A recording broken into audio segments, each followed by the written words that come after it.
Welcome back to the 2025 NFL season preview series here on DMW Sports. Excited to get into this team today that is going over a new transition, and the team direction for your Las Vegas Raiders would have to be acting serious, in my opinion. The last few years might have been unserious, having Aiden O'Connell at quarterback and Gardner Minshew at quarterback. Then all of a sudden having Antonio Pierce at head coach, which no disrespect to Antonio Pierce, had no business being in that position. Now they go out, get a real quarterback in Geno Smith, obviously trading for him from Seattle Seahawks, also signing Pete Carroll to be their head coach, which makes a lot of sense for where they want to go and be able to establish a culture within the National Football League and certainly within a very competitive AFC West. That's all three teams go to the playoffs, and one of them was not the Raiders. And so excited to talk about this team, where they're headed specifically today. Thank you guys for coming in. And we'll jump right into it, specifically talking about that head coach, Pete Carroll. And I won't be giving the front office a grade from this perspective. They're incomplete, just came in, really only at an offseason to kind of look at from that aspect. But I will grade Pete Carroll, and I do believe he is one of the better head coaches in the National Football League. I give him an A-. And what you look at what he's consistently had to do with that, his NFL life and his track record, obviously having success at USC, moving on and having great success with the Seattle Seahawks, obviously Super Bowl winning head coach. I think that he's poised to have a nice third act, I suppose, of his football life here for the Raiders. And Pete Carroll, the ways in which he's able to set a culture within a locker room is key. He gets all of his players always to come in behind him and really be pulling in the right direction. I know things kind of went sour there in the Seattle, but there's a lot of people that speak very highly of him for good reason in that aspect. And still, he deserves to be highly respected, in my opinion, within the National Football League as well. So with that being said, we can go ahead and look at their offseason review. So let's get into some of the pieces in which the Las Vegas Raiders have moved on from. And most recently, I'm going to start off on this list with Christian Wilkins. Christian Wilkins got released in the middle of training camp, maybe really at the beginning year. Had a foot issue that apparently there was some disagreement on how to rehab, and ultimately seems like it's going to continue to affect him as the season gets underway. So the Raiders had to punt on what was a massive contract handed out to Christian Wilkins just a year ago to bring him over from the Miami Dolphins, who was an effective interior defensive line guy and was looked to be brought in to be a real pairing with Maxx Crosby, obviously coming off the edge. And so going to be a big loss for them to try and replace on the interior. Caleb Von, who actually had a few flashy games last season coming off the edge, also moved on. Divine Diablo, really up and down linebacker that was kind of light as far as the second level was concerned. Robert Spillane, who actually was a linebacker that kind of underrated in the fact that he was really solid on a consistent basis. I think he's going to go to the Patriots and actually help them out a bit. Nate Hobbs and Trayvon Murray gone from that secondary room that has undergone a little bit of turnover as far as this team is concerned. So now we can flip the page and kind of look at some of the additions, obviously starting off with Geno Smith, who I do think is a solid quarterback in the National Football League and somebody that brings real playmaking ability, not necessarily with his legs, but really with his arm talent to the position, especially for the Raiders. And that's a massive upgrade from what they had last year. Jeremy Chin adding to that secondary room, again, undergoing a little bit of that a turnover in that aspect. Alex Kappa trying to add to the interior offensive line depth for this team that really lacks it. Eric Stokes, again, adding to that secondary from a cornerback perspective. Devin White to the linebacker room as well. Two guys not pictured here include both Jermaine Pratt, again, adding to that linebacker room really that needed some help at the second level. And a very interesting name, Jamal Adams. Obviously, he's been bounced around after the trade from the Jets to the Seahawks. Continuing to try and find a home. It seems like there's going to be some real use for him as a hybrid linebacker safety. So we'll see exactly how he gets deployed. Somebody to watch kind of early on to see where he's end up being used as far as this Oakland, almost said Oakland again, in this Las Vegas Raiders scheme is concerned. So we'll move on to the draft as far as this is concerned. Obviously, the big headliner here is Ashton Jeanty. Ashton Jeanty comes in out of Boise State, highly touted running back, obviously top 10 pick. Talked about it within Heisman conversations, finished second to Travis Hunter as far as that is concerned. Guy that brings a power speed element, also can catch the ball out of the backfield. Really good all around running back, and somebody that is going to change this backfield from the perspective of their lack of talent last year, especially compared to when they had Josh Jacobs previously, who had led the league in rushing a few years back. So Ashton Jeanty takes over this backfield. Jack Besh comes in at a solid kind of big slot wide receiver that can be solid and steady in that aspect. Kind of similar from Jakobi Meyers. I think he's going to learn a few things from Meyers that's going to help him develop throughout his career. Darren Porter, very interesting cornerback prospect. Long, tall, fast, really good athlete. Played some wide receiver, so he's got some ball skills as well. A guy that's developed for a long time in college. I think it's a guy that's been there about 4 or 5, 6 years at this current moment in time. Ultimately, going to be interesting to see how far away he is from being a contributor and if he's thrown into the fire from day one in that aspect as well. Caleb Rogers, also a draft pick for the Raiders. Charles Grant out of William Mary, a guy that I kind of liked as a developmental tackle, also has a chance to kind of continue to help as far as this offensive line is concerned. So, again, maybe far away for Charles Grant, but it is worth betting on as far as his traits at the tackle position are concerned. Toka Hemingway and J.J. Progress, both adding to the interior defensive line depth. That's very important. JJ was somebody that did end up liking kind of out of Ole Miss. He also got some fullback versatility, so we'll see if they end up using him on the offensive side of the ball. PKO getting a little bit creative as well. We'll see if that ends up happening. But I did skip over Donte Thornton Jr. out of Tennessee, a guy that was a part-time player there. Height, weight, speed type of wide receiver, a guy that's shown some flashes during preseason. Is going to be interesting to see how often they get him on the field, maybe even a starting X for this team in those kind of 3 wide sets and maybe even in 12 personnel as well, depending on how they kind of feel about the other wide receivers outside of obviously Jakobi Meyers, who you expect to be out there on a consistent basis. But I would not be surprised if you see Jakobi, Donte Thornton, and Jack Bech as 11 wide receiver. It's 11 personnel, 3 wide receiver sets, because I think it makes a lot of sense with how their skill sets fit together and the fact that they need somebody really to stretch the field and create some separate or some space underneath for obviously Meyers and Brock Bowers, Michael Mayer, and obviously Jack Bech and Jakobi Meyers from a wide receiver perspective. So we'll end up seeing what ends up happening as far as that selection is concerned. But I do like some of the elements of this draft selection. Definitely some high upside bets with Darren Porter and Charles Grant. Donte Thornton as well. A little bit of defensive line depth is useful, and obviously Ashton Jeanty will end up being the headliner. Let's go ahead and take a look at Geno Smith and what he brings to the table as the new quarterback for the Las Vegas Raiders. So now we get to do one of my favorite things, which is watch Geno Smith throw the football. I think it's been a little bit underrated and talked about. Obviously, he is film Twitter's favorite quarterback in many respects. But Geno Smith and the pressure that he's consistently had to face and deal with the Seattle Seahawks offensive line that's really struggled over the last few years. The fact that he's been able to mitigate that pressure and still be able to deliver the footballs that he is with accuracy, strikes to all levels of the field, really, and outside the numbers, inside the numbers. He had a really good connection with JSN, obviously created a lot of plays with DK Metcalf in his time there as well.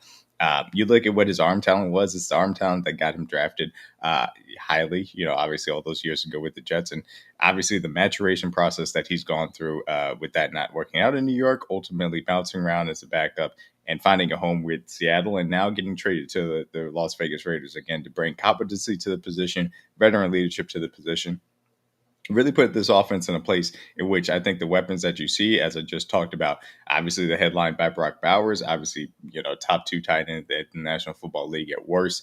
Jakobi Meyers, who's a really solid wide receiver. The young guys as far as Jack Bech and Donte Thornton, even Meyer at the backup tight end position, and obviously Ashton Jeanty catching the ball out of the backfield. He can distribute the football to all of those guys where they can get open and win on a consistent basis. And I think it's going to be a little bit of fun to watch Geno cook in this offense on it, this upcoming NFL season. So I'm excited. Geno Smith is a quarterback worth watching, somebody that I'm going to enjoy watch for the Raiders, even if it may hurt a little bit against my Chiefs. Speaking of those offensive surroundings for my 15th ranked quarterback in Geno Smith, I think you take a look at what this offensive roster for the Las Vegas Raiders looks like, and I ultimately gave him a C+, because I think that, again, the weapons are good to, I won't even say very good. I'll just say good. The weapons are good. The offensive line is a question mark or two, but it could be worse. And we've talked about some worse as far as some teams are concerned earlier in these previews as well. So again, just taking you through the weapons real quick. Again, Ashton Jeanty is the headliner, obviously first round pick. Raheem Mostert to back him up. Zamir White. It's going to be a little bit iffy if Ashton Jeanty gets hurt, but he's a young guy. You expect him to be out there. As long as he is, then that backfield is going to be dynamic because of what he brings to the table. Like I said, behind Geno Smith, Aiden O'Connell, Cam Miller, not a great backup quarterback situation, so imperative that Geno stays on the field, certainly. Tight end room looks nice. Meyer and Bowers gives you a lot of versatility as far as 12 personnel is concerned. Gives you a really nice 1-2 punch. Meyer's a really good blocker coming out of Notre Dame as well. So it'll be interesting to see where that balance really lies, because again, the wide receiver room presents you some opportunities, whether it's Donte Thornton Jr., who has the ability to stretch the field deep, Jakobi Meyer, who is the steady hand within the room, Jack Besh, obviously rookie out of TCU and kind of developing his own solid, steady hand in many ways as well, because he is a really good route runner, plays with physicality too. And then Trey Tucker is a solid enough depth wide receiver too. So it's going to be very fascinating to see how they balance out how much they want to use those 12 personnel sets, but and especially because of the threat that they present with Ashton Jeanty too. So along the trenches, I think this really hinges on how much you believe in Jackson Powers Johnson kind of taking another step, and or how much you need Alex Kappa to come in and play for you. The interior of this offensive line still has its struggles and kind of its question marks as well. All that being said, Cole Miller is a steady left tackle. Won't say great, but very good one, and a guy that you can count on. Right tackle still a little bit of a question mark from that aspect of it as well. So how much this interior offensive line plays well and how much the right tackle situation works out is going to be a question mark. Ultimately, the fact that I think that this offensive line is at least on par with what Geno has dealt with in Seattle, I'm a little bit less concerned about it in that aspect of it. Now, run blocking wise, we'll have to see what they can prove with Ashton Jeanty's talents. But of course, if anybody's going to be able to maximize it, it should be Jeanty coming out of Boise State too. So C+ as far as the offense is concerned. Again, much better as far as the quarterback aspect of it with Geno Smith. Let's go to get to the defensive side of the ball. So on the defensive side of the ball, this is where things get a little bit tough. And again, I'm going to have to give this an F grade. I don't have high hopes for what this defense is ultimately going to look like. It's very much in progress. And I'm concerned about where they want to try and take this defense as far as scheme-wise is concerned. So let's talk about it. In the trenches, again, Christian Wilkins moves on. That leaves a massive hole to try and be filled. I think Fotu and J.J. Progress and a little bit of Tonka to support what you got in Adam Butler and Thomas Booker the fourth, it's not great. I still think there's a massive hole as far as defense tackle is concerned. You got some run stuffers, but nobody really to provide a little bit of pass rush aspect from that 3-tech position. Maxx Crosby is awesome. I think he is a top 5 edge rusher in National Football League, point blank period. He is a classic hand in the dirt, even front defensive end, and a guy that is really good against the run and excellent versus the pass. And that's awesome. Like that is something that cannot be understated. It's not like these other guys where you're like, all right, well, it's a little bit iffy versus the run. We got to make sure we hide him in our scheme, or we got to make sure we take him off on certain early run downs. Now, Maxx Crosby's out there every single snap, giving it his all. An awesome story, a guy that deserves all the success that he's had in the National Football League. And again, one of the best defensive players in the National Football League, point blank period. Opposite him, Malcolm Koonce, who I'll talk about a little bit later on, that I am optimistic about. And again, this linebacker room has undergone some changes. Out is Devon Diablo, added Jermaine Pratt, Landon Roberts, Devin White to try and give them some more athleticism and also some experience, obviously, from Pratt's perspective. Jamal Adams being able to come over in the aspect of being able to try and be kind of that hybrid safety linebacker that can play as kind of that down linebacker role as well is going to be very interesting. I think he has a chance of being able to do it. Obviously, he was always better in the box as a safety than he was deep. If he can change his game, then maybe there's a possibility for him to continue to add to it as well. Jalen Smith also provides a little bit of depth from that aspect as well. Shaky to see where this linebacker situation comes together. And then as far as secondary is concerned, safety room is bad. No two ways about it. Chris Smith II, Mapola, there's nothing much to me being extremely excited about.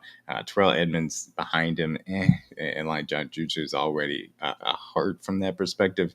Cornerback room isn't much better. Eric Stokes struggled for Green Bay. Jeremy Chin playing in that nickel, I think, should be a solid upgrade, but nothing spectacular. The interesting discussion about Darian Porter versus Kelly, who ends up, kind of starting opposite of Eric Stokes, is going to be something to watch. Darian Porter is somebody I would just put out there, though, because he's going to need the snaps and reps to get better at the cornerback position, especially from a technical standpoint. So Darian Porter has a lot of upside, especially with his ball skills. We'll see how it comes together. But again, I think this is probably going to be one of the worst defenses in the National Football League, and I think they're going to struggle. Second level has a lot of question marks. Secondary has a massive amount of question marks. And that interior defensive line really is bad. But Maxx Crosby is awesome, and I think Malcolm Koop's had some upside that I'll talk about right here as far as our breakouts are concerned. Start off by talking about Malcolm Koonce, young edge rusher to be a complement to Maxx Crosby, and the ability to really create havoc in the backfield kind of relies on what Koonce can bring to the table. He's going to get a lot of one-on-ones on a consistent basis. Now, last year tore his ACL. 2 years ago, you saw some of the underlying numbers. Created about 34 pressures ultimately, and had a really nice win percentage, actually higher than Maxx Crosby, or actually, I should say, he created pressure at a higher rate than Maxx Crosby per PFF's pressure rate statistic from that standpoint. I think that Malcolm Koonce, and you saw some of the underlying ability to beat those one-on-one matchups on a consistent basis.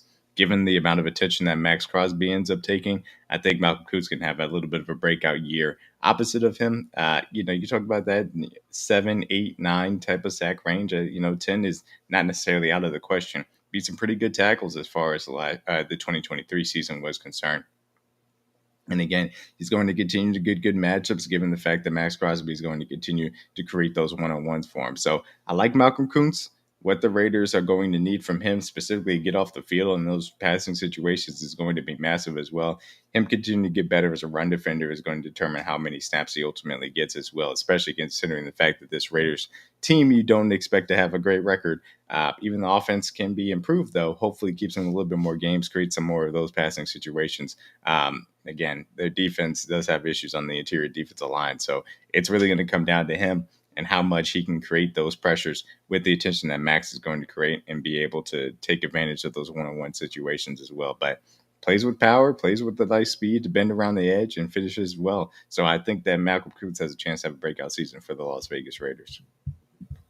So let's talk about what's got me excited for this upcoming Las Vegas Raiders season. And look, I can go with the easy one as far as what Ashton Jeanty is going to bring to the table, but I wanted to talk about this passing game. And again, Geno Smith to Brock Bowers and Jakobi Meyers. And I'm talking about Jakobi Meyers specifically because I think he's underrated as far as the NFL discussions are concerned. And look, I'm not saying that he's a top 10 wide receiver or anything, but I think he is such a steady guy for what he can bring to the table, especially on those end breakers in the intermediate areas of the field. And that's really where I've placed a lot of value for when a wide receiver can do those things on a consistent basis and still win outside, which he can do both. And I think that the quarterback play within the Raiders has really held back some of the things that he can do production-wise. I think he is somebody ultimately that can have a really good season for the Las Vegas Raiders, given the fact that now they have a run game. And of course, Brock Bowers is being the number one target in the offense. And most importantly, Geno Smith is upgrading that quarterback position.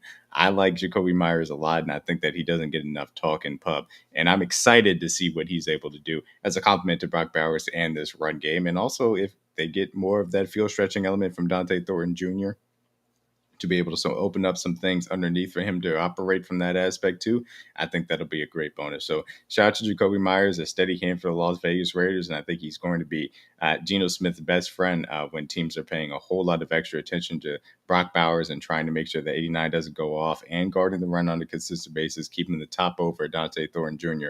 16 is just going to be going out there and doing what he does best, which is getting open, catching chunks, and moving the chains on a consistent basis for Geno Smith and this Las Vegas Raiders offense looking to bounce back from being one of the worst units in the National Football League the last few years. And so to get into my concern, I know it feels like I'm going into old news and opening old wounds here, but it is Christian Wilkins. And the reason why I have him pictured here is obviously he is no longer a part of the Las Vegas Raiders, but I think that he left a major gap as far as what the Raiders' defensive tackle situation looks like. We talked about it in the roster review. It's just very difficult to see a lot of upside for those guys there. And yeah, there's some run stuffing elements there, but the complementary pass rush, I don't think they're going to be able to find. And so Christian Wilkins and what he was brought in to do and obviously paid very well to now have that really go up in smoke and obviously be cutting off the team. That is a major concern for me at the defensive tackle position for this Raiders defense, and I think is ultimately going to be a massive hole that holds them back from improving from being one of the worst units in the National Football League as well. So the Christian Wilkins contract as a whole really is concerning, but specifically for this upcoming 2025 NFL season, his leaving the team now ultimately leaves a massive concern and discussion point for what the interior defensive line is going to look like to try and help out Maxx Crosby and Malcolm Koonce on this Raiders defense.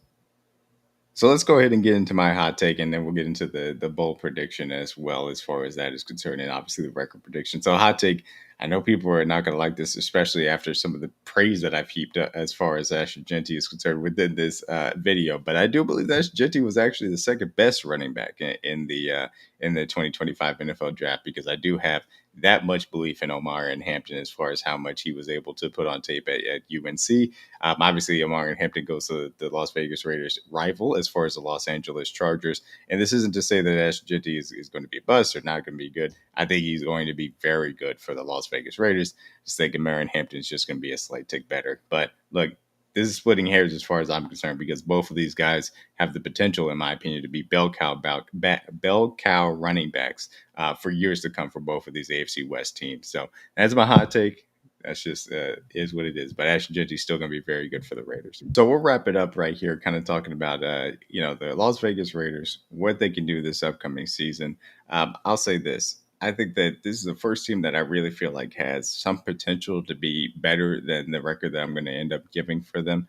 I think that the defense still has a lot of concerns, but they could be enough. And this offense, if the offensive line comes together, could really explode. So I want to be cautious in saying that. But in my bold prediction, again, kind of along the lines of what the offense, Jakobi Meyers, I think does actually have 1,000-yard season and 5+ touchdowns. I think he was low as far as the touchdown total last year was concerned.